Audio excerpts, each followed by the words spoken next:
સમાચાર ભરૂચથી પ્રાપ્ત થઈ રહ્યા છે। ભરૂચમાં અપવાટ્યું। શહેરભરમાં 7મા નોરતે મોડી રાતથી વરસાદ પડી રહ્યો છે। શહેરભરમાં સમી સાંજે પણ ગાજવીજ સાથે ધોધમાર વરસાદ પડતા ગરબામાં રમવા આવતા ખેલૈયાઓ અને આયોજકોના ચિંતામાં વધારો। શહેરમાં અનેક વિસ્તારોમાં પાણી ભરાયા છે। સતત 6 કલાકથી વધુ સમય થઈ ગયો છે અને સતત વરસાદ વરસી રહ્યો છે, એટલે આપ અંદાજ લગાવી શકો છો કે કેવા પ્રકારની સ્થિતિ સર્જાઈ હોઈ શકે। અનેક વિસ્તારોમાં પાણી ભરાયા છે, પાણી ઓસરી નથી રહ્યા, મેઘરાજા વિરામના મૂડમાં નથી અને બીજી તરફ નવરાત્રીની મજા પણ બગડી છે। રોડ રસ્તા પર કઈ રીતે પાણી વહી રહ્યા છે તેના આપ દ્રશ્યો જુઓ। વાહન ચાલકો આ જ પાણીમાંથી પસાર થઈ રહ્યા છે। વિઝિબિલિટીમાં પણ ઘટાડો થયો છે, જેના કારણે વાહન ચાલકો હેડલાઇટ ચાલુ રાખીને વાહન હંકારવા મજબૂર બન્યા છે। સંવાદદાતા ભાવિન જોડાઈ ગયા છે વધુ જાણકારી સાથે। ભાવિન, ભરૂચમાં શું સ્થિતિ સર્જાઈ છે, કયા વિસ્તારો પ્રભાવિત?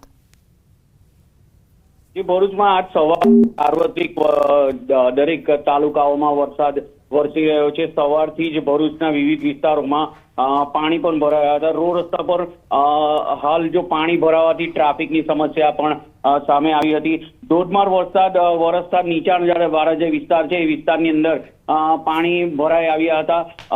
જે ખાસ કરીને વાત કરીએ તો જે ગરબા પ્રેમીઓ છે, ગરબા પ્રેમીઓને હતાશ થવાનો વારો આવશે અને જે ગરબા ગ્રાઉન્ડ છે તે મોટે ભાગની જે ખુલ્લી જગ્યાઓમાં જે ગરબા છે એના આયોજકો બી અત્યારે ચિંતાતુર છે। લગભગ જે ભરૂચના મોટા ભાગના ગરબા ગ્રાઉન્ડ છે એમાં પાણી ભરાયા હોવાથી સામે આવી રહ્યું છે કે એ ગરબા ગ્રાઉન્ડમાં આજે ગરબા નહીં થાય। જી આભાર ભાવિન જાણકારી આપવા માટે।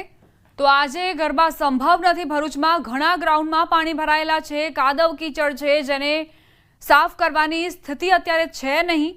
વરસાદ રોકાવાનું નામ નથી લઈ રહ્યો। વરસાદ વિરામ લે ત્યારબાદ સ્વચ્છતાની પ્રક્રિયા હાથ ધરાઈ અને ગરબા આયોજકો ગરબાનું આયોજન કરી શકે। જો કે 2 દિવસ સુધી એવી કોઈ જ સંભાવના નથી જોવા મળી રહી કે ભરૂચમાં આ આયોજન સફળતાપૂર્વક થઈ શકે। મેઘરાજા અહીં વિલન સાબિત થયા છે। અનેક વિસ્તારોમાં મેઘરાજાએ જે વરસાદ પાડ્યો છે તેના કારણે ભારે મુશ્કેલીઓ સર્જાઈ છે। રોડ પરથી પસાર થતા વાહન ચાલકો જ આપ જોઈ લો, આ પાણીમાંથી પસાર થવા મજબૂર છે। રોડનો એક જે બાજુ છે ત્યાં જ પાણીની જે તીવ્રતા છે તે ઓછી છે, એટલે ત્યાંથી જ લોકો પસાર થવા આગળ આવી રહ્યા છે। જે બીજો ભાગ છે ત્યાં કોઈ જ પોતાનું વાહન નાખવા તૈયાર નથી।